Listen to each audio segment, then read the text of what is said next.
First, I'm not gonna do introductions, even though I believe in them.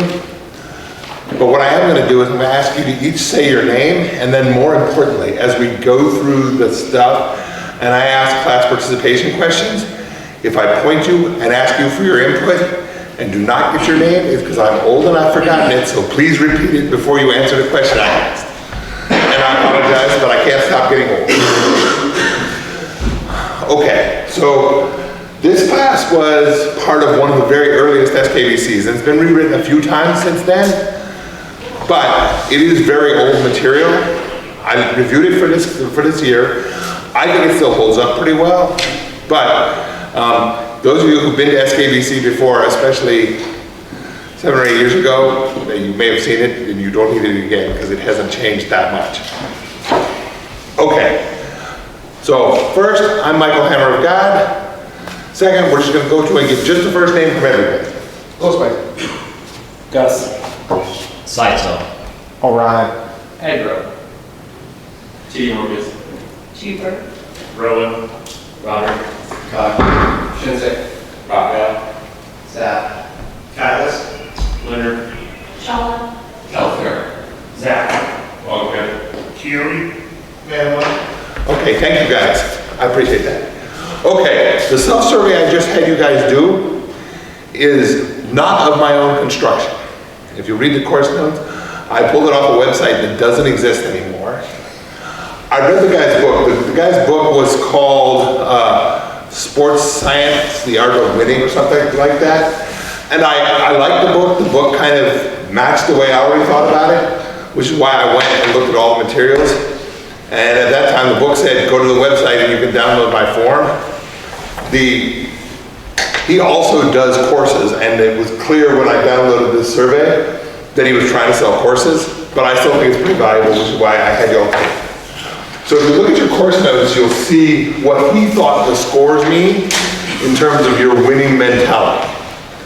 Okay? And I'm just gonna point at a few people and ask what you all filled out. And again, if I don't remember your name offhand, I'm old, so say it for me. Okay, we'll start with Kai. You want to Just your number. just, my total number? Yeah. 87. 87. Okay, how about in the white? I forgot your name. Telfair. Telfair. 67. 67. Thank you, Telfair. How about, oh my God, I should remember, he just said it. In the white with the chain. I am still talking. Okay, that's fine. We'll come back to you. We'll come back to you. Agro. 51. 51. Okay, perfect. Thank you. Wildcat. High 80s. High 80s. Okay, that's good. Oh my God, I'm getting so old. Sidetail. Yes. I am 78. 78. Thank you. You sir, right here. Roger. 66. What did you say? Roger. Roger. Thank you, Roger. Okay, cheaper. 46. Okay, okay. You. Orion. Orion. 61. 61. All right, thank you, Orion. How about you, Spicy? I'm a little self-conscious about all these numbers. I had 100. Rock on, motherfucker! Rock on! This is your fucking mental champion. Carry your sport ball. No, my gosh, that's lower. No, you should be honest. Anybody who's self-conscious about their number, whether it's Spicy who thinks he's too high or anybody else who thinks they're too low, this is a tool for you. It's not for me. I'm saying rock on because he's being self-conscious and I don't think he should be. Like, when you go into a tournament, you think you're gonna win, right? Yeah, Pretty often. every time. That's what I'm saying. All right, anyway. So this is the point of going through this exercise. Get an idea about where you stand, and as we talk about the other things, think about what can help you. And again, I'm gonna ask Spicy a question that I already know the answer to, but I think it's important. When you were newer at this game, and not especially good at it, do you think your score was significantly different? Absolutely. I would probably say, probably under 64, like in the lower, like below what it says the lowest. Okay, that's fair. Definitely. That's a great answer, no problem. And again, that tells you that whatever your score is, there's a lot you can do. And it's not just mental, right? Because how good you actually are affects these two. And nothing I'm going to tell you about how you go into a tournament and do the absolute best you can do in that tournament is going to change the fact that our tournaments are tests of skills and your real skill will out. What I'm going to do is say, how do you maximize your performance on the real skill you have that day? Before the next day you go back to improving your real skills. If you're not improving your real skills, what I'm doing here is just hocus pocus bullshit. But as your real skills improve, if your tourney performance is improving, this shit can help. Okay, so y'all can make fun of me. 20 years ago when this thing started, I thought it would be good to have a mnemonic, an acronym to help remember all these points. So I have a little acronym and it's SPARK. And you may hear me talk about SPARK again because I like the little acronym, but you don't have to think that the acronym is everything. But it's just a way to sort of parse the steps here. Okay? And, no, good grief. I'm gonna take this belt off. You don't need it. I probably do, but. All right. So, let's see if I can remember SPARK without looking at my notes. It's been a while since I taught this class. Set goals, practice and prepare, always stay positive, relax and enjoy yourself, key visualization techniques. That's not bad for somebody who hasn't talked about it. I did review the material, so it's not cold.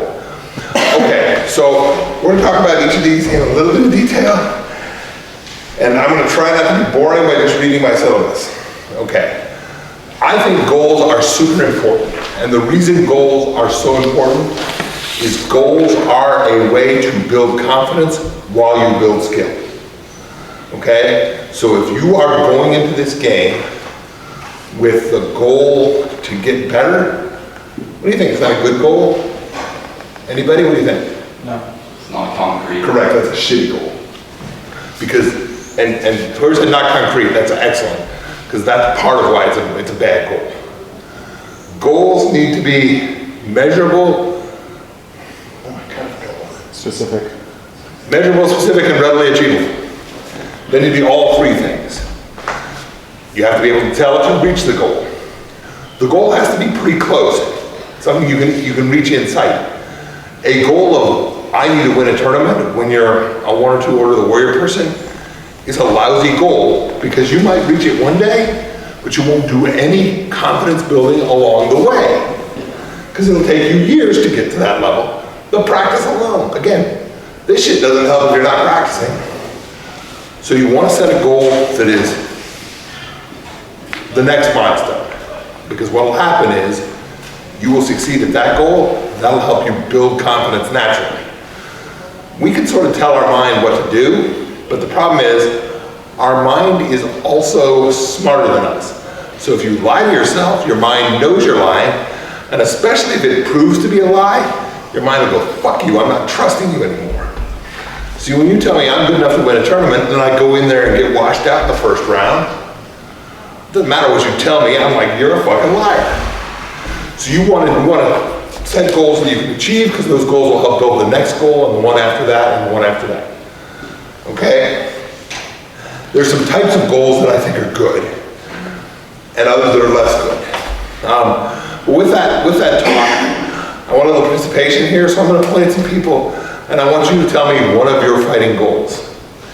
And then I'm not going to comment on your goal, but I'm going to ask you to say, whether you think the goal you just told me fits my criteria very well or not. Okay? Do you guys think you can do this cold, or should I give you 2 minutes to write one down? Because I'm literally going to point at people and expect answers. All right, 2 minutes, you guys write down a goal. Does it have to be AMPA related or a different concept? Yeah, no, let's have answers. This is the AMPA. Yeah, and I know you don't have that many more answering goals, but write one down. Well, I'm heavily involved in steel. Yeah, no, I know that. Like combat stuff. No, I knew that. That's why I gave that answer. Yes, for some reason, Facebook thinks you're one of the people I need to hear from the most. Apparently. You won't read my message. You must have said it a long time ago, but I'm terrible. I sent it like a month or two I know. before this event, And asking about the team tactics. No, that's right. I wasn't supposed to answer that. I was supposed to forward it to Kai, and I didn't do that either. You were supposed to put me in a group. We talked about this. No, I knew it was nothing. You were correct.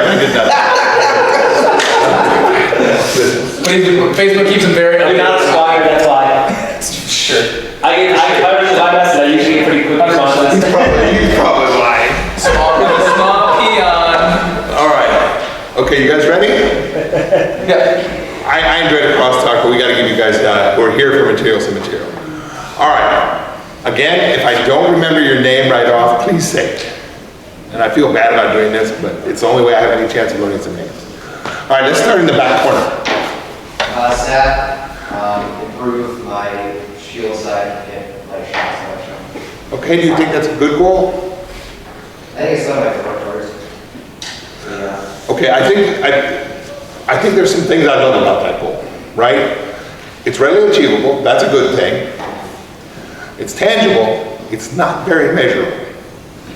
That doesn't mean it's a bad goal, but to make it a better goal, I would think about how am I gonna decide I've achieved this goal? Okay, but again, no criticism. I want you guys to get in the habit of when you're setting goals, think about these things. Okay, how about you, sir? Rowan. Rowan? Yes. Okay. Getting 11 straight in the tournament. Okay, Yeah, my next word. okay, next order to the warrior. Do you think that's a good goal? It's measurable. It's very measurable. Achievable.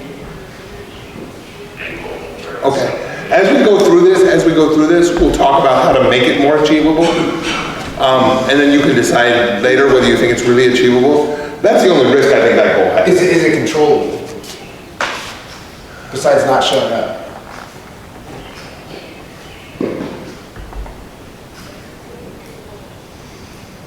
This has a right answer, by the way.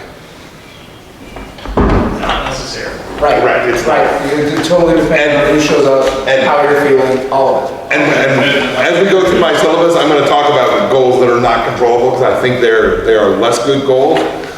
But yours is at least reasonably achievable. But because Spicy said you're not in control of it, the readily thing's a little bit risky. If the best guys show up for 3 tournaments in a row, a goal that should be achievable is not like a 9-month fucking goal. That goal isn't doing you a lot of good in the intermediate. But again, I'm not here to criticize everybody's goal, just more to get through comments. In the purple, in the back corner, Bracket in 2 of the tournament, bracket in 2 sections of the tournament, it's happening at GE. okay? Bracket 2 categories. Yeah, in 2 categories. So I'm going to assume based on your skill that that's achievable. It has the same risk he has, but it's lower risk. Have you done it before? Have you done it before? Bracket in 1, not 2. Okay, so progression. Have you bracketed in 2 different ones in 2 different tournaments? Yes. Okay, then that makes it a lot more achievable. Again, not perfectly controllable, and we'll get to that in a moment, but these are good. Okay, Raphael. Win the next spring work. Okay. Mine's about the same level on that. No, listen, I believe in goals that are good and reasonable for you. The next Spring War tournament, that is at least a hard measure. You will win it or you will not. It's reasonable, you got second, right? By 1 point. Yep. Well, like I say, reasonable I agree with. It's not perfectly controllable, but again, the reason I didn't put controllable on here is I think uncontrollable goals have value. We're going to talk about controllable values, controllable goals, which I think have more value, but that's good. All right, just a couple more and we'll go. Manima, no, I don't want to do only instructors. How about you in the back, in the purple black? What? Challen. Challen, okay. Placed top 3 in 1 category other than swordboard at a duchy or grand duchy tournament. Okay. That's good. Also not controllable, but that's good. Okay. By your statement, I assume you've done in a sorting board before? I placed first twice in sorting board. Sure. No, I was guessing. Okay. No, I do have to have your hands up. I'll call on everybody plenty. But the answer is, I don't want to have anybody hide in the back and not get called on. That's where I get sad. Okay. And there's one guy I haven't called on yet, I think in the red right there. Kylis, I knew your name. categories at Kingdom Level Tournament. What's that? Win 2 categories at Kingdom 2 Level. categories. How many categories have you won before? I have won 1. I consistently place 3rd overall Okay. in our team. You've won 1. Have you won different ones in different tournaments? I've only won the 1 so far. But Okay. like I said, I consistently take 3rd place. I understand, but category winning is big. Again, it has the same time that most of these goals have had, and that's fine. Like, we're in the Tourney Fu class. I don't mind that most of y'all have tourney goals. I don't mind that at all. But we're gonna move on from tourney goals to my favorite kind of goal, which is practice goals. Because as Spicy pointed out, these are fucking controllable. If you say, I'm gonna get in an extra hour of practice every week, that's on you. You will do that or not unless you get hit by a bus. Like nothing in the world is perfectly controllable, but that one is very controllable, okay? So, and I'm not saying that's the right one for you, whatever the right one for you is. But practice goals, I believe in them. When I was trying to get good at this, and it's been years, but when I was trying to get good at this, I had practice goals that I wrote down in a little notebook. Sunshine, who you guys have met out here, Sunshine had a board in his hallway. I would walk into his hall and I'd know exactly what his goals were, because they were right there on the fucking wall. And he was my squire, so I waited out of my way to read that wall.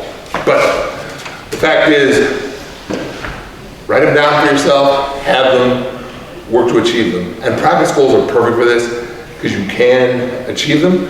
The other thing that's great about practice goals, and it's obvious, but you're building skills while you're succeeding at goals. Both things you need to do if you want to win these fucking tournaments. So do them together, do them both. Okay. Okay.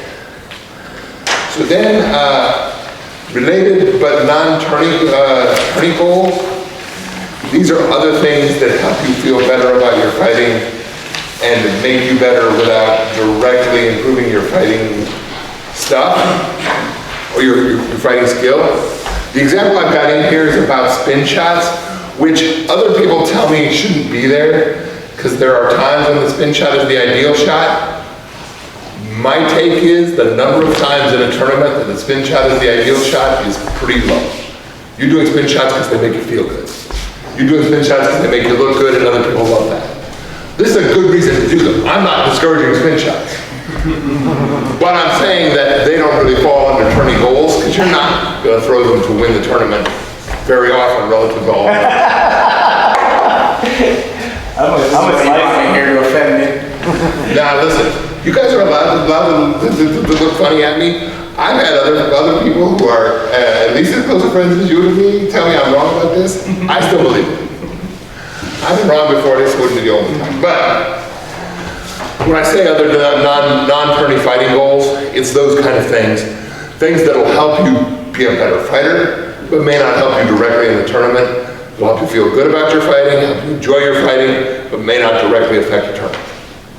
Okay? And then the last thing is time management goals. And this is very similar to practice goals, but this is a thing that becomes important as you age but stay in amp card.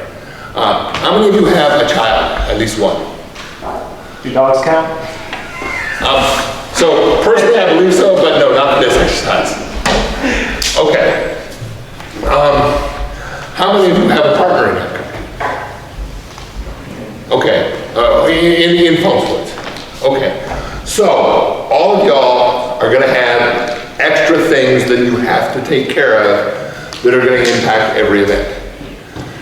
Even if you've got your kids and a babysitter, and your partner, while they're in AmpGuard, is completely involved in their own things, you're going to have a time when they're going to need something, or you're going to call about your kids, or whatever's going to happen that's going to take time away.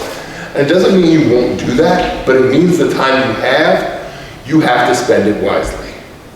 So when I'm talking about time management goals, I'm talking about going into these events and practice days and the times you can put into building your skills with intention and understanding that I'm choosing to do this thing I love and want to get better at over all the other things that I love and are important to me.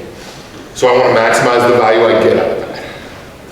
And that doesn't mean you can't just go to an AmpGuard event and hang out with your friends. We all get a lot of value out of that too. But that should be intentional too. You should say, okay, I'm going to go to this event, I'm going to get this much practice. After that, I'm going to get time for myself. It's going to be great. And that's terrific. Like, I'm not saying we all have to be driven, but I want people to be intentional. Does that make sense? Yep. Okay, perfect. So now let's talk about practice and prepare. And there's sort of two halves of this. There's practice and prepare.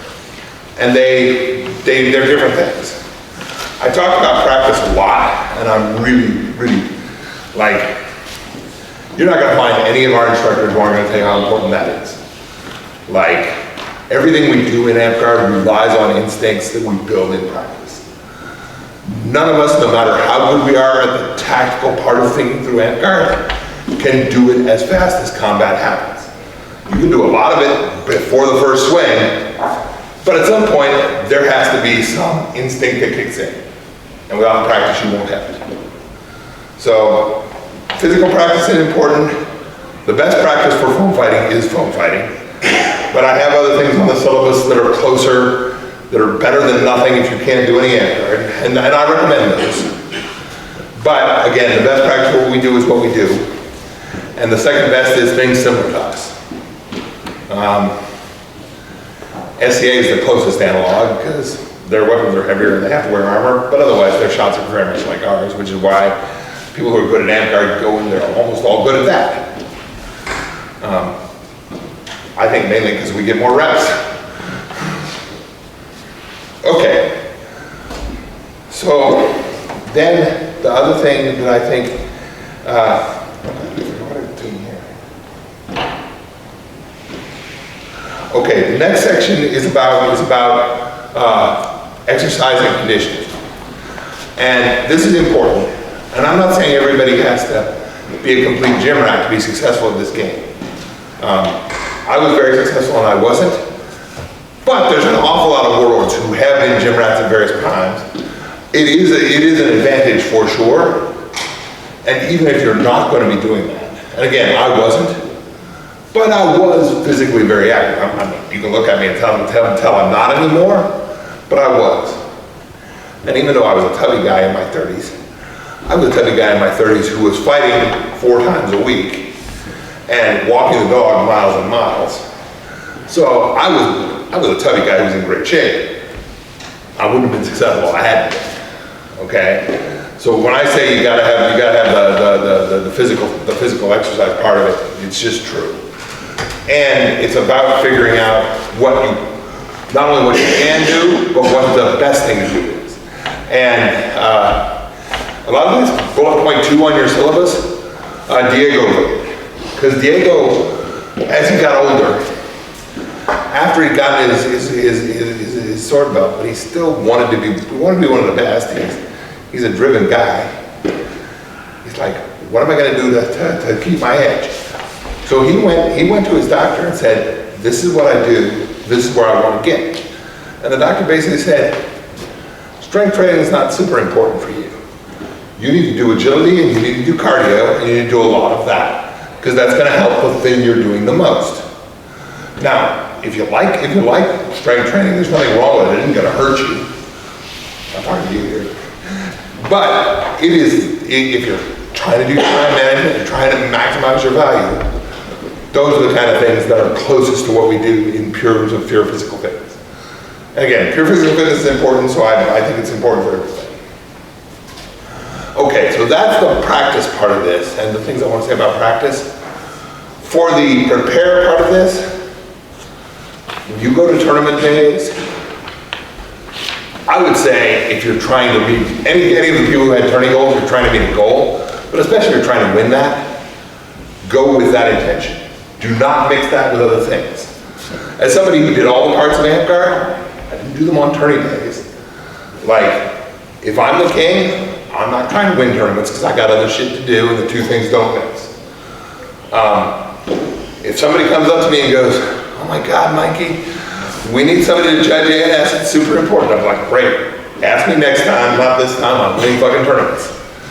Do not agree to do other things, even if you think they're important to the game, they're things you like, they're things you want to contribute to. You have to prioritize your tournaments around the stuff that's important. The other thing I think is important about preparing is bring the creature comforts you need. If you're somebody who likes a small snack throughout the day, bring those snacks. I had this experience early in my career, and it scared me forever, so I don't want any of you guys to do this. I left in the middle of a tournament that I was heading for food. I got back in time, I didn't miss any of the tournament, But that change of headspace hurt me and I didn't win that thing. And I'm not 100% sure that I would have won it if I hadn't left, but I am 100% sure my odds went down. Because I was in a perfect headspace and I came back, you know, I've been hanging out with my friends and eating instead of staying in the mood. So I say, bring the stuff you need, have that stuff available. I was pretty ritualistic. I was actually going to ask you guys about, Rituals do you have a ritual? Do you have a ritual? No, to follow every single time? Rituals are coming, they're under always stay positive, I think. But rituals are definitely coming up, big believer in rituals, we're gonna talk rituals. I don't know about that ritualistic. I was like, my drink, my monster, like, oh, that's sleep. No, I sacrifice small So children. is he sacrificing someone as a... There's a real adamant about rituals, and I was like, whoa. That's exactly the kind of rituals I'm talking about, and it's great. But I'm not telling you guys we don't talk about rituals, I'm just saying we're getting to that. Okay. And the last thing I wanted to talk about I think that's everything I'm practicing. Okay, perfect. Mental preparation, and this is something I'm very serious about, and I think new people make this mistake all the time. I think it's good to do a little sparring before the tournament, get your body limbered up. Do not work on holes in your fucking game before the tournament. You do not want to think any about the holes in your game before the tournament, except how to hide them from your opponent. That's literally all I care about, the holes in your game on tournament day. The day after you go back to fixing those holes. Don't show up at the tournament and try and fix a hole at the last minute. First, there's not time to, and you won't be successful. But second, you're taking yourself out of the headspace before the tournament even started. Please don't do that. It's also a good opportunity to see your opponents and what they're doing, and maybe even get some information on what their holes are. Absolutely, although understand the most competitive of them won't be going full speed in the sparring before the tournament, and neither will you. I hope.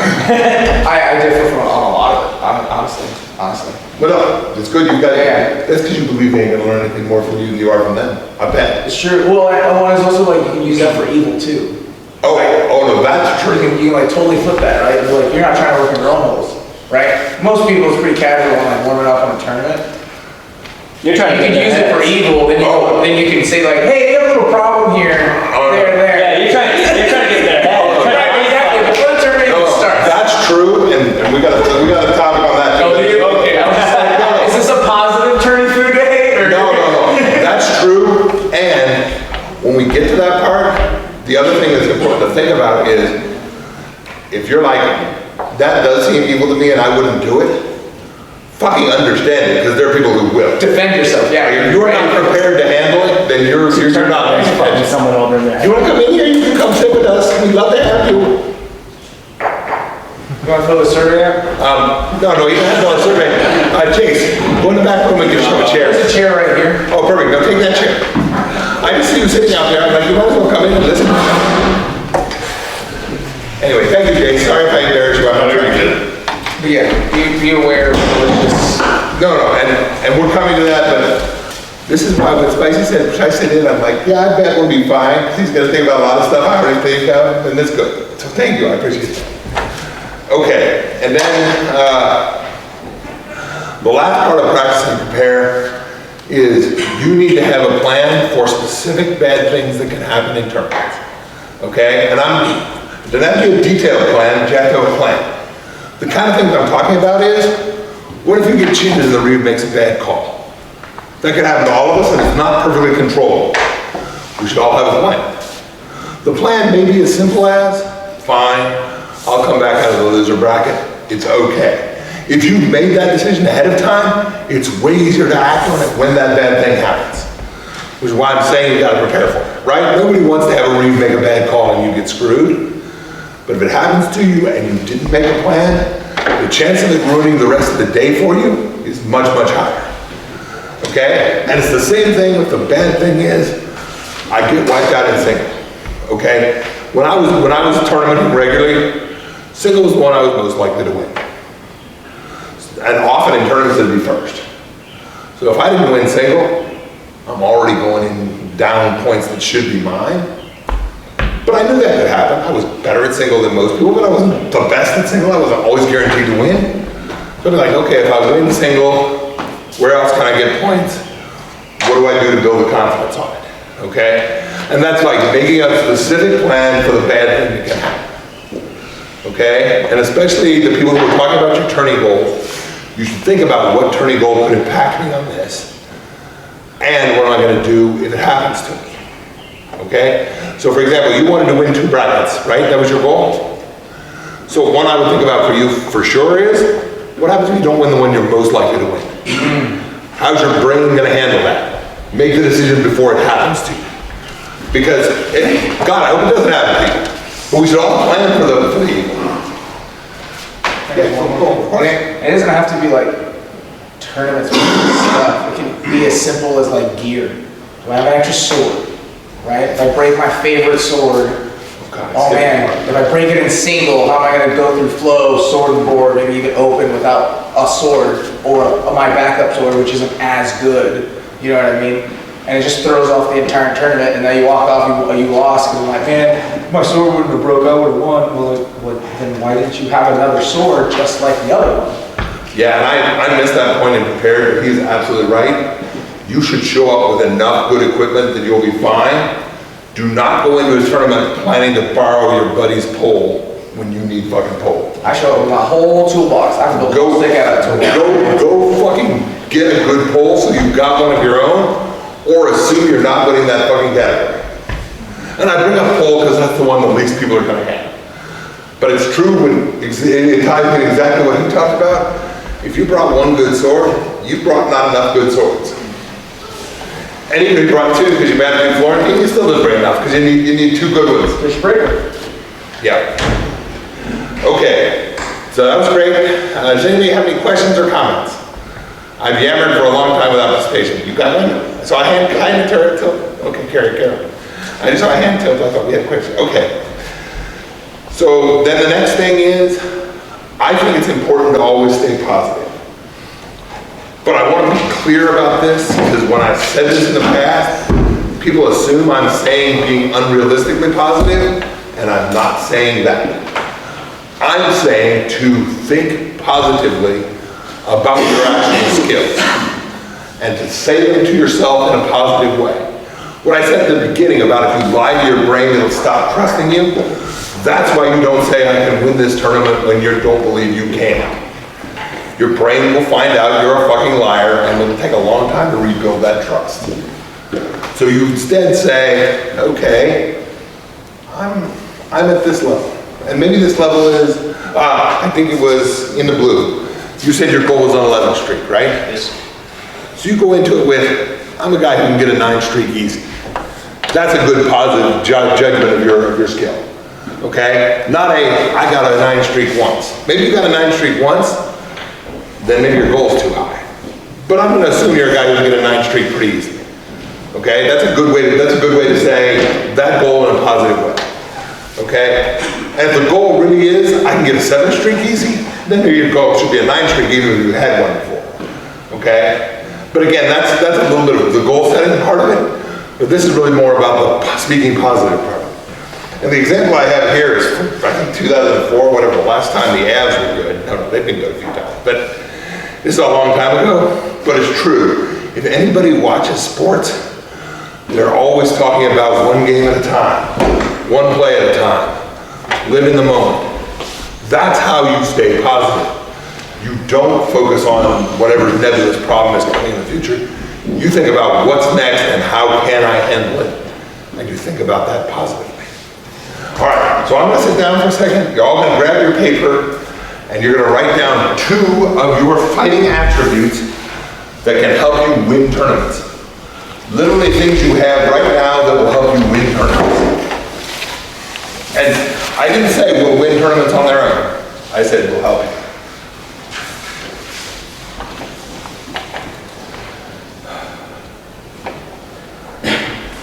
Also take it.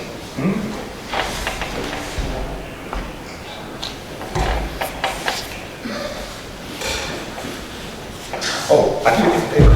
Make you write it down for me.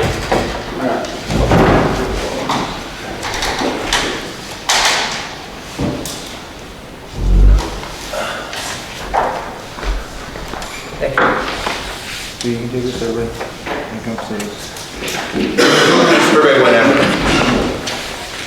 But on the back of the survey right now, write down 2 positives. Or on the back of any piece of paper, write down 2 positives. Whichever. Yeah, just find a piece of paper and on the back of it, write down 2 positives. Survey in them earlier, there's a score point for the survey. Yeah, the survey for later for you, Jace, but 2 positives. Where I always think positive. That's correct. And these papers are yours to take home. It's also, I've got electronically, I can send it to anybody who likes electronic better. That way you can get ChatGPT to say if I was wrong or not. There's so much data on there for ChatGPT. Listen, here's what I'll say about ChatGPT. It may or may not be right, but I've won more tournaments than that fucking thing. You know what's really funny about ChatGPT picked up Church of the High Cross.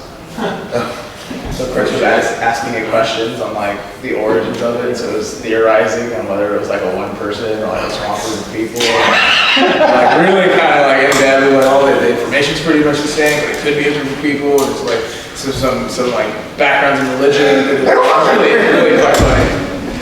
That's listen, if we're gonna burn the planet, I'm glad we're doing it for that. All right. Hey, raise your hand if you haven't got 2 yet. Okay, we'll give you guys a couple more minutes. I want everybody to have 2. Because when I call on you, I want both. That's why I'm telling you to have 2. A little hint about your thinking about yourself, that if you could instantly think of 2 positive things that you're good at.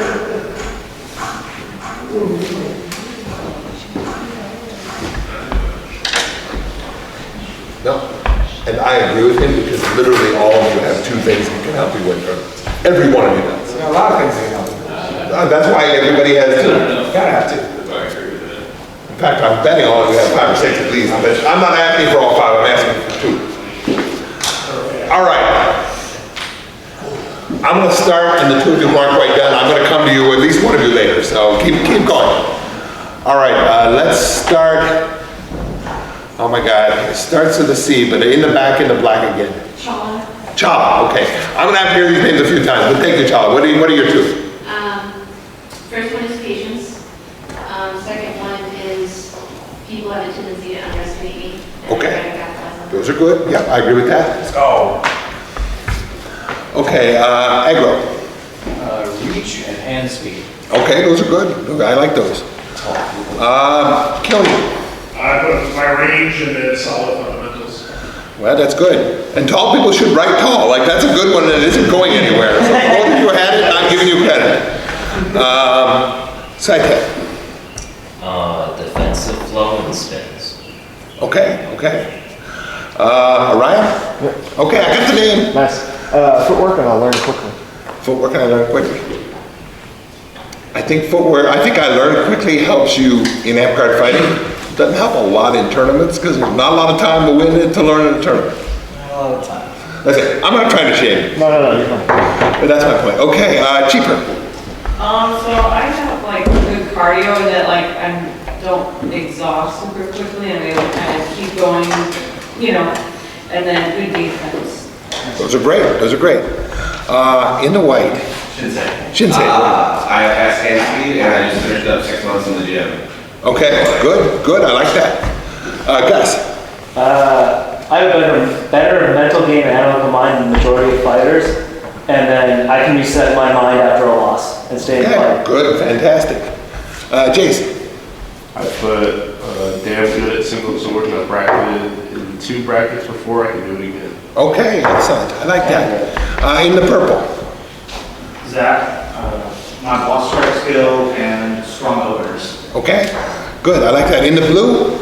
I got my equipment, like my sword stuff. Like, I don't make my own, I just buy swords. I have a pile of them. So Okay, but you're confident in your equipment. That's good. I mean, it's just like I have the evolution stuff to make. And then I just put down like my physical prowess because I spend a lot of time in the gym. Sure. Excellent. Okay. And remind me your name. I'll probably ask again. Leonard. Okay. I'll probably ask again. Anybody whose name I forget, I'm sorry, I'm old. I'm impressed you got this far. Okay, Spicy.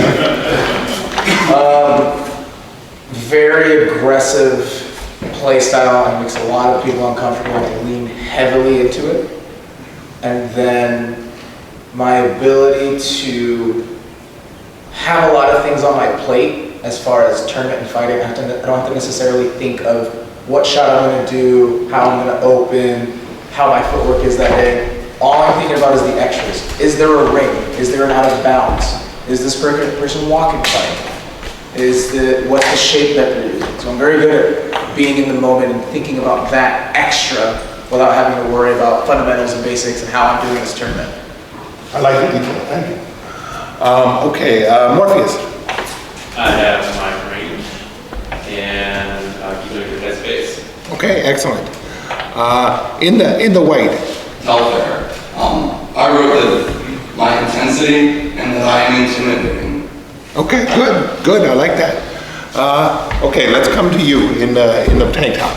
Roderick. I don't get tilted usually. Okay, good. And I'm pretty good at analyzing people's fights, even though I can't quite execute on it that well. But Okay, no, those are legit. Information is power. Okay, in the back corner. Staff, Saf, okay. initiative, and then enhanced speed. Okay, good. Rowan, there we go. I'll get some of these names eventually. That's the only way I I'm more physically fit than the majority of my kingdoms and skills. And I'm good sword boards. That means I've got a good solid Okay, good. option for. All right. Does anybody else feel like they need to share with me? All right, I didn't call on quite everybody, but thank you guys I called on. I appreciate that. I want to hear Kai. I won't do this. Oh, go ahead. I said I have a tactical mindset, and my ability to adapt is very good. Okay, fantastic. You have two? Do I have two? So the answer is I don't have two anymore because I no longer have a goal to win tournaments. So I spent a lot of time thinking about it. On the other hand, what I can say is I know more about fighting than most of y'all do, right? Like, I may not be able to do it all anymore, but I still know it all. That's number one. And the other thing is, I lost my quick first step, which took me to a lot of success in this game, but my defense is still pretty good. So I've still got some attributes that I would count on if I had to place, but again, I'm past my winning days. I can smell 60, it's right coming. But no, good, that's a good question. But part of the point of what Chris said that I don't think he thought ahead, but if he did, even though I don't have a goal to win tournaments, and that's not my priority in my life right now, it's still easy for me to answer that question. I answer it quickly with truthful answers because I still have the same mindset that I took into tournaments and I use it in my everyday life, okay? And it's not to say everybody has to think like a winner all the time. I've had bouts of depression too, so everybody has their own mental problems. But I am saying when I'm in control of how I'm thinking, I'm looking at myself with a positive spin, not a negative spin. Okay? I didn't say I'm gonna go win a tournament because I'm a fucking warlord. I am a fucking warlord, but I'm not gonna win a tournament on that. But I've had good answers that are truthful, and y'all did too. I appreciate everybody having good, truthful answers. Okay. So the other thing I think is important is never use negative phrases about yourself. There's no fucking point in it. Your mind believes you until you prove you're lying to it. And if you tell yourself you suck, it's hard to prove that you don't suck. So then your brain starts believing you suck. Yep. And trust me, I've met people who suck, and there ain't that many of them in the fucking world, so the chances are none of you suck.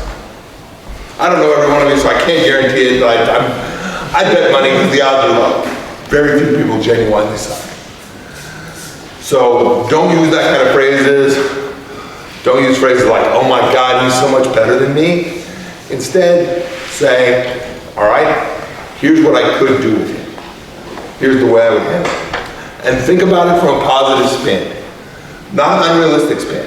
I would not go into a tournament against Spicy and go, oh, I can handle him today. Because that ain't true. But what I would go is like, okay, here's what I might work on Spicy, so what's the best opener for that? Which is not a matter of me thinking it's likely to work. He's a lot younger and a lot faster than I am today. And he may be as smart as I am.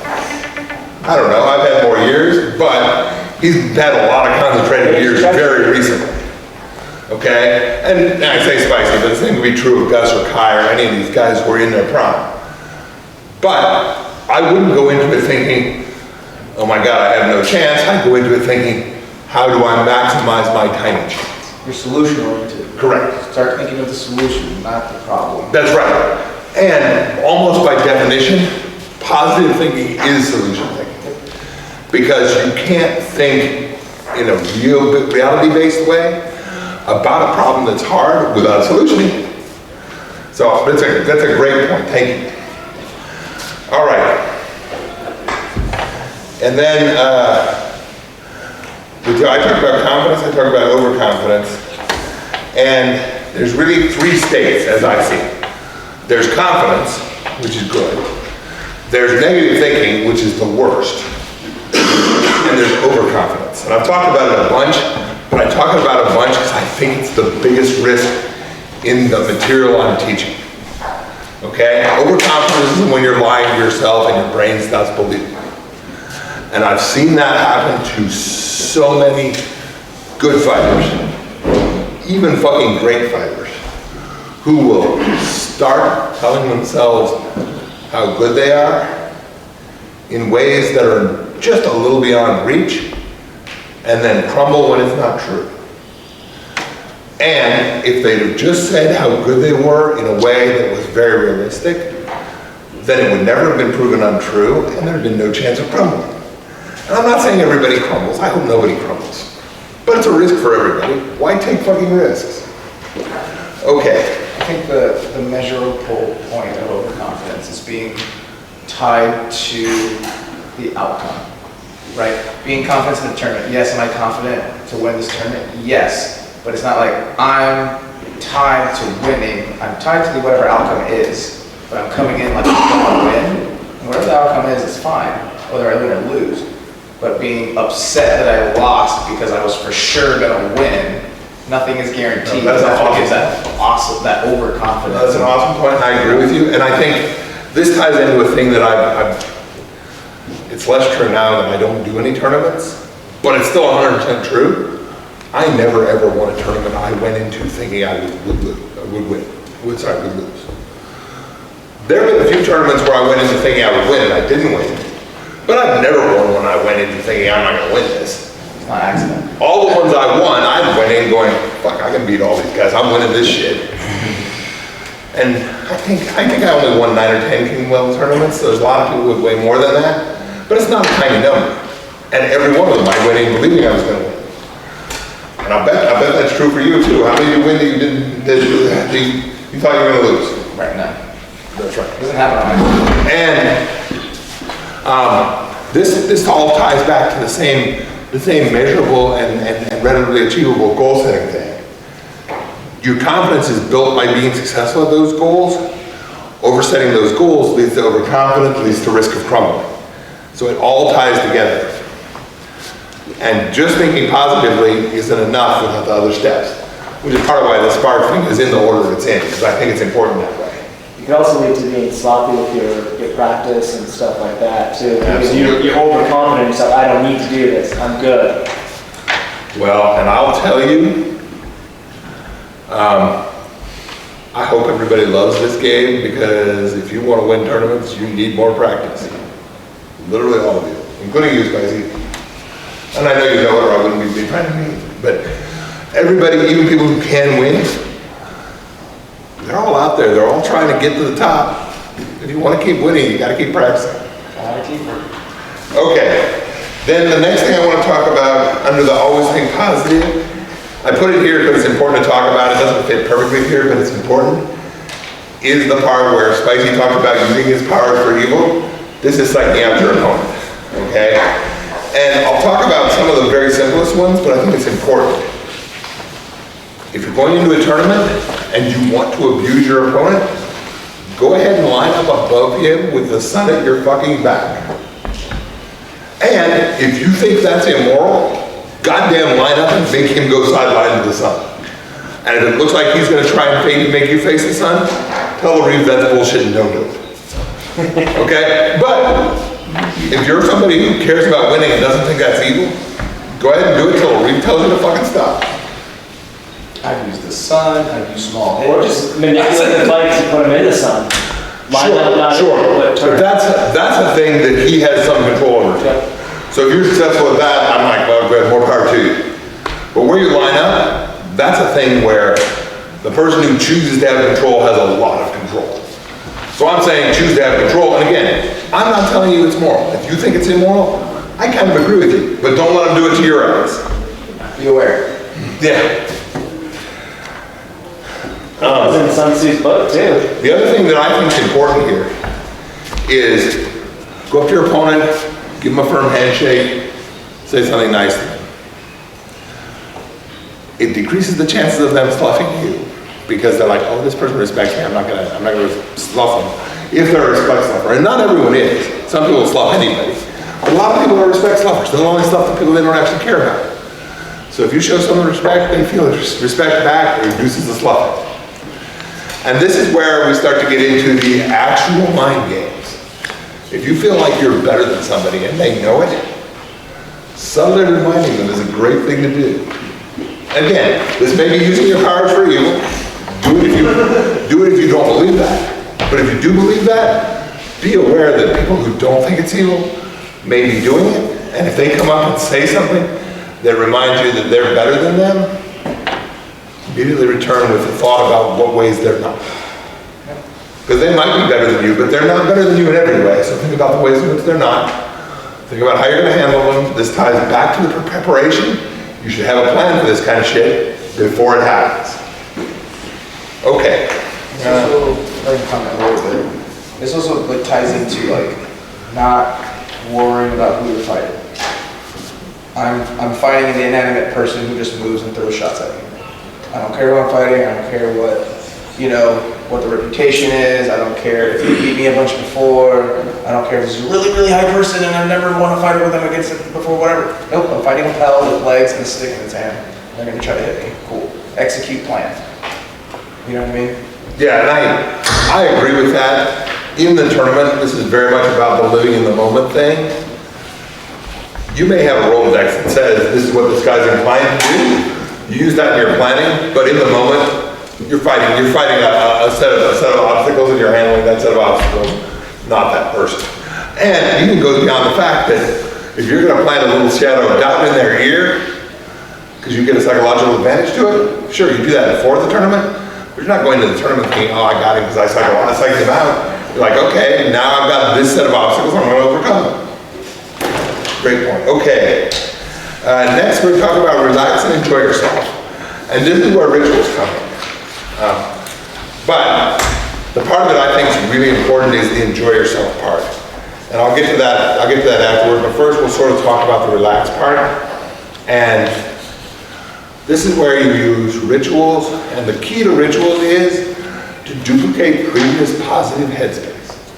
Okay? And you talked about drinking the same Monster and using the same cooler. I had a squire whose ritual was olives. What? Olives. Olives? Correct. the snack that he liked was olives because they're high protein and he liked the taste. So for tourney days, he would pack olives and that would be his snack for the tournament. He also wore yellow on tournament days. His ritual doesn't have to be your ritual. We don't ritual shame here. Unless it's sacrificing children, then yes, we fucking do. But superstitions, lucky t-shirts, all of that stuff fits under this. And this is another part where sports science says the most competitive athletes in the world mostly do this shit, which means it works.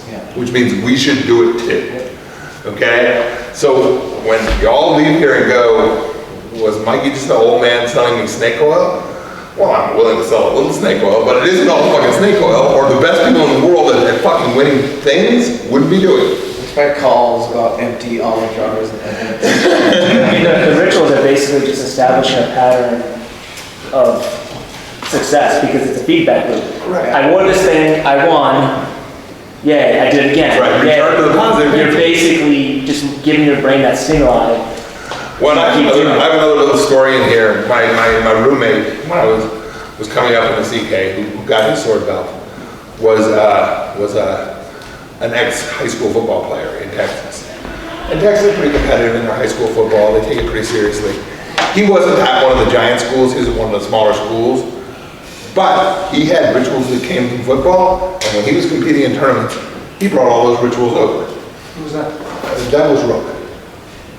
So he started the day of the tournament. I can't remember the tournament in here, but I'm not going to read it out. But I think he started the day of the tournament with a hot tub, and then he would have the same breakfast, the same healthy breakfast every time. Basically, he had these rituals that he had that were successful in football, and he transferred them in. And you don't all have to do that, but I do think it is worth, when you have a successful day, taking something from that day and going, I'm going to use this, and use it to repeat. Because if you say that the yellow tunic is the lucky tunic, the chance that the yellow tunic is the lucky tunic just went way up. Okay? And I wouldn't throw out a lucky tunic that had been lucky for me 5 or 6 times the first time it was unlucky for me, but I might throw out a lucky tunic that had been lucky for me once the first time it failed. But I would quickly get another, because the fact is, you want to have rituals, things that and this is why the Rook example is such a good idea. Things that actually help you be at your best, like a hot tub or a good healthy breakfast, are fantastic rituals because they're serving 2 purposes. A lucky tunic is just a lucky tunic, but a healthy breakfast is fucking food. Yeah, that's more like my stuff that I would do is like actual things like sleep good the night before, have my monster a certain time before the tournament, have my Gatorade, wear a certain tunic that I feel comfortable. Yeah, well, like I said, I think the ritual is important, but I agree that rituals that serve a dual purpose are even better. It's not all about the lucky charm aspect of it either, though. It's also about the peace of mind that it gives you, that set your body at ease and put you in that relaxed state that allows you to compete on that level. I agree 100%. That's why it's under the relax button. And I agree. And how often do you do those things too? So you always do those things in that sequence only when you're in a tournament. It gets you in that mind space immediately. Like today's the day. I'm doing these things. Your brain automatically is like, it's go time. Well, and mine was the way I put on my knee pads. And I wore knee pads, after a few years and after I wore knee pads every goddamn week. Both legs at the same time. A few times a week I would wear knee pads every time I fought. But on tourney days, I put them on a slightly different way. I sit in the backseat of the car, which I did not sit in the backseat of the car to put the knee pads on at any other time, but that time I was in the backseat of the car, put the pads on left first. Which is not a big deal, but that was the thing for me. This is the thing I do on tourney day to remind me it's a tourney day. And everybody's got to have their own thing, but that was mine. Okay, so awesome. Okay, so now I want to talk about enjoy yourself. And this happens during the tournament, and it's important. And I'm going to give you guys another exercise in a second. But you should focus on what you love about amp guard fighting during the tournament when your brain has any downtime. Thinking about what you're enjoying and enjoying yourself is critical, but you also have all these other things I told you got to use your brain power on. So it's more about if you get yourself in the right headspace and you like amp guard, you're already going to be enjoying yourself. But if you get any break on it, you think about it. So what I'm going to ask y'all to do right now is write down 2 things you love about amp guard fighting. Okay? And they don't have to be tourney related. If they are tourney related, that's fine. But 2 things you love about amp guard fighting. No wrong answers.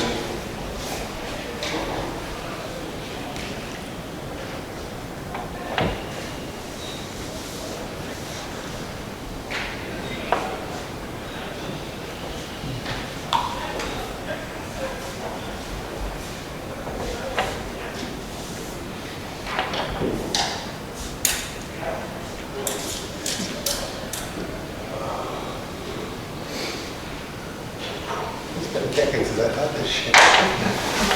Feel good. No, that's fine. Maybe a small upgrade, update to who the examples are. I told her it was all united, but that's all right. I totally reached out to Dave too, and I was like, hey, look, because it's in there. Like short. I hate fighting Toby, he always kicks my ass. Oh, okay, I met him once. That's why when I said he was in high school football, I clarified it wasn't. Yeah, well, you said football, and I was like, I think it was too small. I think it was too small for 5A. that's all. But I think he was 3A. Well, whatever. He was small town football, but he I was was like, Joe? no, he was on a small town football team that won. Yeah. Like, it was small town, but it won. It was a small town in Texas, though. I don't think he was 6-man, which is the smallest football they play in Texas. I think it was 2A or 3A, but you know, it's a couple hundred person school. Like, it's a small school. My 2A school is 86 people in my grade. Okay, so there you go. That's a small school. Thank you for having the right answer. All right. Raise your hand if you don't have 2 yet. Okay, I'll give you a few more seconds. I'm not trying to shame anybody. Thank you for being honest. I forgot the question. He's not Roderick. He's Rowan. Rowan. Oh my God. The only one I can remember. Thank God you can. I've voted 3 times now. And I apologize to anybody whose name I'm not getting. I'm trying. I promise I'll do all. I don't. Names are hard. I remember faces. I don't remember every single face in here. God. I got to tell you, when I was 25, I can remember hundreds of names all across this fucking country. It was unbelievable. From first time meeting you. You're crazy. Yeah, from fighting on a ditch field a few times and getting their name, like, I got this guy's name, and a year later, not anymore. I can remember more about their fighting than their name. All right. Let's talk about it. Okay, let's do this. Time to get some names wrong again. Since I know Roderick's name, we'll start with Roderick. Take this how you will. I love the sting when you get hit with a real good shot, when you take a real good shot, that sting. And I love throwing on the armor and just run down too in like fast games. Fantastic, fantastic. I loved wearing armor too when I was a little slimmer. All right, outstanding.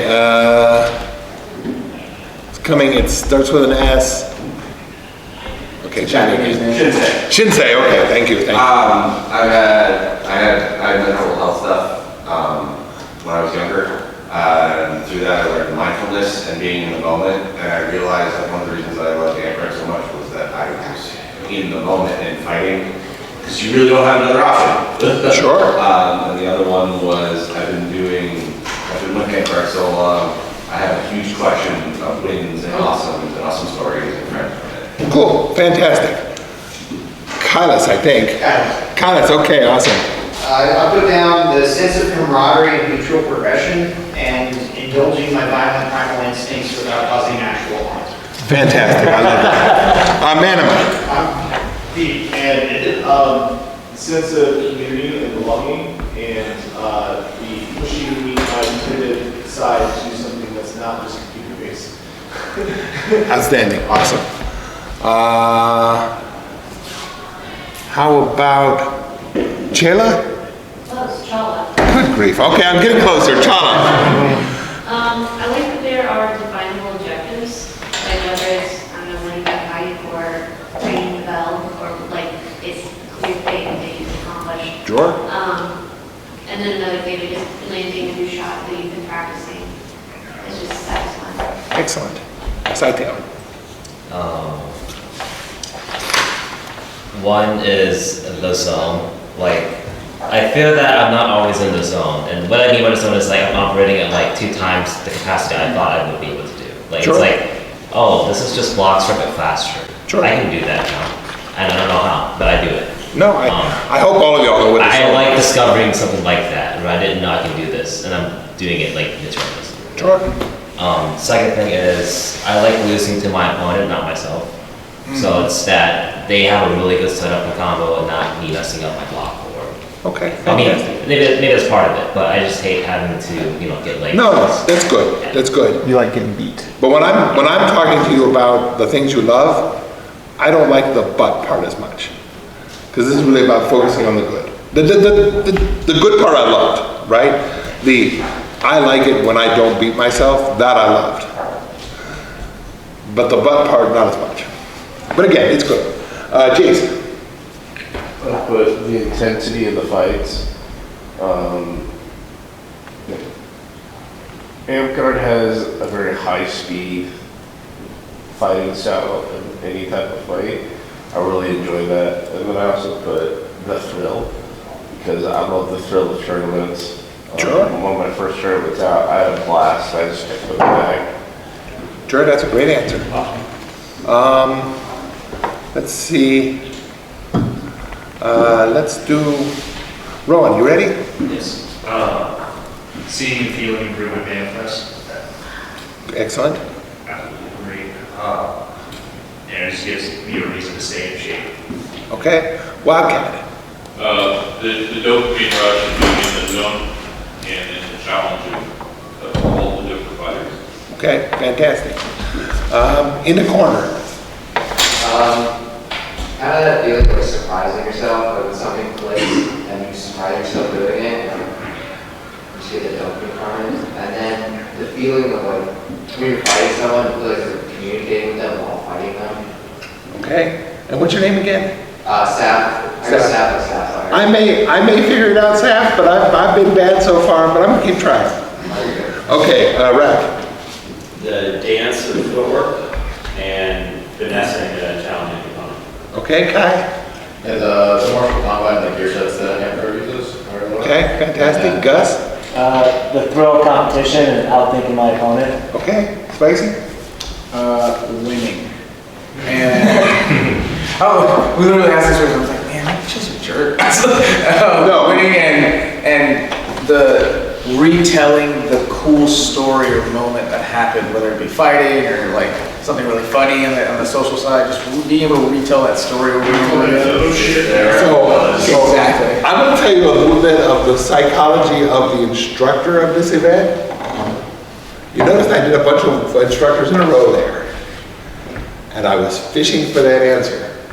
Because it's almost never that I go through this with instructors and none of them say winning. Because if you don't enjoy winning, it's going to be very fucking hard to get to the top of this mountain. Okay? Now that doesn't mean you should say that's the only thing you enjoy. But God, I love fucking winning. And Gus's answer was close. But Spicy, I count on Spicy to drag it. No, anyway. The devil on his shoulder. Anyway, thank you very much. All right. So the last thing I want to talk about is the closest part of this to snake oil, but I guarantee you it ain't. And that's key visualization techniques. That is literally visualizing the thing you want to happen. And all of it ties into everything I talked about before. You should visualize specific minor things. Not what is it going to feel like to win the tournament, but what is it going to feel like to land this shot I've been practicing? That's the thing you visualize. The other thing you visualize is, how am I turning the bad thing that happens into a success? And not only should you make a plan for it, but that's the thing to visualize. I think that's less important than visualizing the positive, but I think you should do this. And this is another thing that the book I read, God, it has to be 20 years ago now, talked about. And I put it in here because it wasn't something I did before reading that book, and then I tried it and I'm like, oh God, he's right. Okay? So if you not only think about it, if you actually picture it in your mind, you're helping program your mind to be successful at it when it happens. And so I recommend it, and anybody who thinks I'm selling snake oil, I encourage you to try it. If it doesn't work for you, okay, I'm not right for everybody, but I like it. Well, it's like, I mean, this is visualizing is a zoomed out way to say it, but it's like shadowboxing, right? Visualizing me pulling the guard this way and then executing the move, right? If I see that, I trigger that in my mind. I see it over and over again so that I'm not off guard when it happens. Then I just execute as quickly as I can. Not like, oh, there's the shot, oh my God, go, go, go, go, go, go, go. Oh, he already blocked it, shit. You know what I mean? It's just like, oh, boom, well, I've thought about this a million times, so what's gonna happen? Oh, right. I'm gonna go backwards, 'cause I noticed something I wanted to say, and I lost it in my brain. Let me find it in a second. But yeah, visualizing the fight before it even happens, visualizing the shots that you want, that you're good at and confident in, and like, that even goes into like theory crafting, right? Theory crafting is done here at the kitchen table, not on the drive to the event, not in the moment. So like visualizing how that fight should organically happen, and you know, how do you make that happen? Okay, so the thing I missed, and I just want to say this to people who like reading over the course notes later, and this is important because it's not my material, it's not how I naturally think, but it is how Diego thinks. He put it in this outline when we were teaching it together, and I kept it because it's super important. It's bullet 4 under relax and enjoy yourself. And it's basically about how you can set up mental blocks to yourself in fighting that'll affect your tournament performance later. And because whatever it was in my upbringing did not leave me especially susceptible to negative thinking, it's not my experience. But in teaching this class, it has resonated with a bunch of people, which is why when I noticed I missed it, I wanted to come back to it. Okay? So basically, he would do poorly in a tournament, a non-tournament setting, and he would let that lock into his mind as this could happen in a tournament and worry about it. And like the answer is don't do that, but the key is thinking about why he loved fighting and what he enjoyed. And any of you who've met Diego, you can watch him on a ditch field and tell this is a guy who sincerely loves what we're fucking doing. That helped him get past that point. And that's why it's under relax and enjoy yourself, and I think it's important. When you feel these mental barriers, you can concentrate on the love, and the love can help enjoy it. Okay, we've got to the end of the material. Before I give you one last exercise, it's question time. Does anybody have it? The opposite of what you said is also true. So putting in those mental blocks slow you down and hinder you from moving forward, but making your goals and achieving those goals give you that momentum to propel you forward. Absolutely. Absolutely. And there's a reason why set goals is first in this course notes. It's the thing I believe in the most. And you'll never offend me by coming back to it. I could not agree more. Any other questions or comments? Because that was a great one. Thank you. All right. So the last. Oh, perfect. Go ahead. Well, I was just saying, given everything you said today, how would you get over, I guess, like the block of saying like, I didn't try hard enough, you did what you did attempt, like you did try. Okay. But you just So yourself the I didn't try hard enough. If your brain is saying that, or you're saying that to your brain, there's 2 reasons you would be saying that. Okay. The first reason is it's true. That's controllable. Try harder next time. Or decide your goal isn't worth it, okay? You should not be setting a goal that requires you to try harder than matches the rest of your life, okay? If this is your priority, and it was mine for decades, I'm like, sure, I can give this 20 hours, so I'm gonna set goals that'll take 20 hours, or 40 hours, or whatever. Now I can't set that kind of goals, and I wouldn't set them. The other half is, if it's not really true, you need to stop it. And the way I would stop it is I would concentrate on the positives more and try and work around that. Because if you're basically saying that, but you can understand that it's not true, then that's a time to try and work mental triggers that'll help erase that. And the best way is, don't think it. And when you catch yourself thinking it, try and correct it with a legitimate, true positive about yourself. And because everybody's mental health is different, and our brains all work slightly differently, if that answer doesn't work great for you, the first time, try it a few times. But after a few times it doesn't work great for you, you can reach out to me on Facebook. I'm Michael Hammer, and I'll put you in touch with people who are less naturally good at it than I am, who have been successful, and some of them may have better advice than that advice. I'm a little more tough loving. I would challenge you to ask you, why do you feel like you didn't try enough? Like, get into it. Like, did you not do the prep? Did you like stay up all night? You know what I mean? Did you not eat right? Or like, did you legitimately step in this tournament and not try? If the answer is, no, I did everything I was supposed to and I really didn't try, then why are we making the excuse? Right? Am I being like a more underlying reason to like maybe preserve a little of your mentals or some ego there that you may have, and that needs to be let go, and be honest about why you lost. Oh, I lost because they faked this side, I bid on it, and I died. Not because I didn't try. Does that make sense? Yeah. Yeah, because if you did try and you're telling yourself you didn't try, you can't correct that. Yeah, it's not constructive. Like, you don't do anything. You're just like, I'll just try harder next time and I'll win. When in reality, you need to build more skill here, here, here. Yeah, no, and I appreciate the more detailed answer, because that's what I mean when I say decide whether it's true or not. But that's a much better way to put it. I appreciate that. This one might be somewhat on the more personal side, but if I go to a tournament and get knocked out like right away, it's really bad. Because it's like I drive, 2 hours or more one way to go to a tournament to get knocked out right away, and then I have to sit there and wait for everyone else to be done fighting before I can do anything else. And that's kind of in the back of my mind all the time.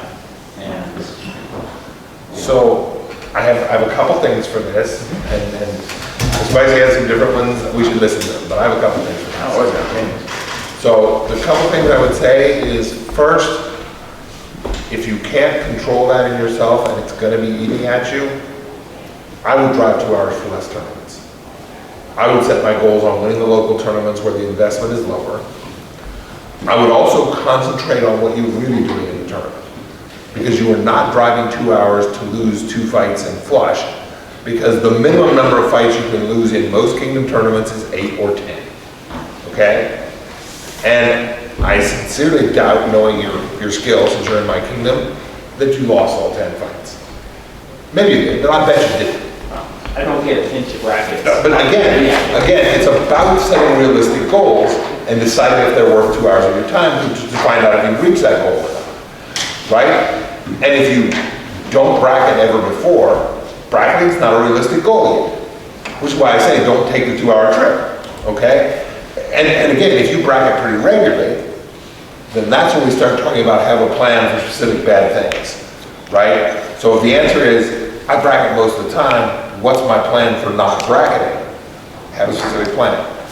If I don't bracket in the first event, I'm going to just say that's fine, this is an event that I was expecting to do well in, but these are the other things I'm good at, and this is how I'm going to be my best at them. There's 3 more guys. So, exactly. And I mean, that's the easy way to say it, which is, we all say it the easy way first, or at least if that's enough, that's fine. But again, that is a specific plan, and deciding ahead of time that my day's not ruined if I lose 2 fights right away in the first category, even if it's a category I'm good at, because here's the other things I can be successful at, here's the other things I can do well. I actually agree with all that. I want to add that having a way of resetting, so of basically taking yourself, because I struggled with this when I was coming up, and there was a fighter I just could not get through. He just destroyed me in every category, and if I was up against him right away, I deflated. And I found that I can clear my head and reset by just listening to some music. So figuring out a way for you to reset so you can just get back into the tournament. I would also add that is the optimal time to start watching your opponents. Get that information. How do they win? What are they doing? Is there anything that they're favoring? Who's running hot? Who's running cold? And that's that time where you can start gathering information to apply to the next brackets. Or start writing it down, being like, I lost this way. Now I know what my next goal is going to be. You give yourself that opportunity so you can do it in the moment and not after. Well, and I would give, I don't disagree with that, but I think it's situational. Like, after you flush in the first bracket, may not be time to make that switch. But if you flush in a couple brackets and the other brackets coming up aren't the ones you're good at, but you've already invested that 2 hours, what Gus is saying about maximizing the time you spend is fantastic. This is the time, if your brain can't hold it, write it down so you can read it back later. Save it to your phone so you can listen to it on the way home. do something to record it and lock that into your brain so that you're getting the most value you can out of that 2-hour investment you've already chosen to make. And again, we already talked about making an intentional choice and deciding whether it's the right time to make that 2-hour investment. But in the tournaments we talk about aren't 100% controllable. Maximize that, and that's part of your plan for bad things, right? And don't get me wrong. Flushing in the first 2 brackets when the other 3 brackets you're not good at is a pretty bad thing. But it doesn't mean we shouldn't plan for pretty bad things, because pretty bad things happen too. That was a great question. Thank you, Ed. Right, that comment. Yeah. Any other questions? These questions are great, by the way. On that topic, I've got a rule that I don't drive more than I'm going to fight. So if you're investing 4 hours of driving, you know your 4 hours of fighting, it's just not worth going to. I was gonna say, what is the goal of the tournament? Is your goal to win? Well, didn't really have a goal. Honestly, I just wanted to go to tournaments and mill through it and see if I was getting better, I guess. Okay, so you're measuring, right? Yeah. So then why are we upset about losing the 2 fights or maybe the first bracket and then waiting for everyone else? I guess, because it feels like a waste of time, but it's not.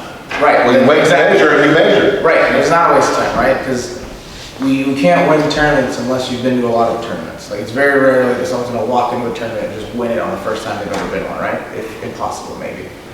So every rep in a tournament is good. Does that make sense? And you have to make it good. Yeah. I assume it spars after tournaments anyways. Yeah. Man. I will say that, especially when it comes to like persistent negative feedback sometimes that you get at some tournaments, right? Not even just the same tournaments, but like maybe possible multiple tournaments in a row. It's easy to go into like a negative emotional spiral where you feel like you want to withdraw to give yourself time to back off of that subject possibly, but sometimes then it's hard to get back in. The suggestion I make to a lot of people is actually keeping yourself still in that space by volunteering to help with the next tournament. If you really are like, no, I need to stop, I need to reassess myself, I need to refocus. Volunteering does a couple of things. One, it keeps you in that space, it keeps you with the community that you're fostering and getting yourself into, and it also allows you in a different environment to be able to observe potential opponents, observe fights from a perspective where you're not in a heightened emotional state, and sometimes prevent you from analyzing your opponents really well. So I would suggest that sometimes even, like I would do this a lot where I would read tournaments that I was not interested in fighting in just because it was an opportunity for me to analyze and look at things while actually doing the job itself. There's worse, you can just be a counter, you can just be helping out with graphics, there's things that you can do that, depends on your skill set. But keeping yourself in that space allows you to refocus in a positive manner, but also keeps you in that part of things too. So it's always talked about like taking breaks sometimes is bad when it comes to like trying to get in sometimes, but taking breaks in a manner that keeps you still in the group basically are always a good way. So just wanted to throw that out. It can be a problem. No, that's fantastic, and I agree with that. Reading is the best seat in the house from my point of view. But the other thing that I would sort of say that ties into this is, you told Spicy your goal for a tournament is measuring. You should think about what are other good ways to measure, especially if you go to events. Like, should I set aside some time during the event and get first to 10s or first to 5s or whatever with the people who I'm most interested in measuring against, and say, I'm going to go to this event and hang out and do quests and drink with my friends or whatever the hell you love out of events anyway. But instead of doing another 2-hour drive each way that might leave me mentally exhausted, I get that measurement elsewhere. But again, Manima's community point is excellent, which is why I said you shouldn't quit tournaments, but you might quit kingdom tournaments, because staying in the community is vital. So that point I agree with. I didn't think about the reading thing, even though I do it personally. So that's an awesome point. Thank you, man. All right, any other questions? That was a good question. We spent a lot of time on it, but I'm glad we did. It's the right thing to do. Anybody else? All right. Anybody have any comments? Anything you love or hate about the class? Would you like to call me fat? Anybody? No, anyway. Thank you guys very much. I especially thank all the instructors who who came and pitched in. I appreciate having a bunch of instructors for these group questions. Special thank you to Spicy, who wasn't teaching this class with me. But it's always a pleasure, so thank you very much. Thank you. Thank you.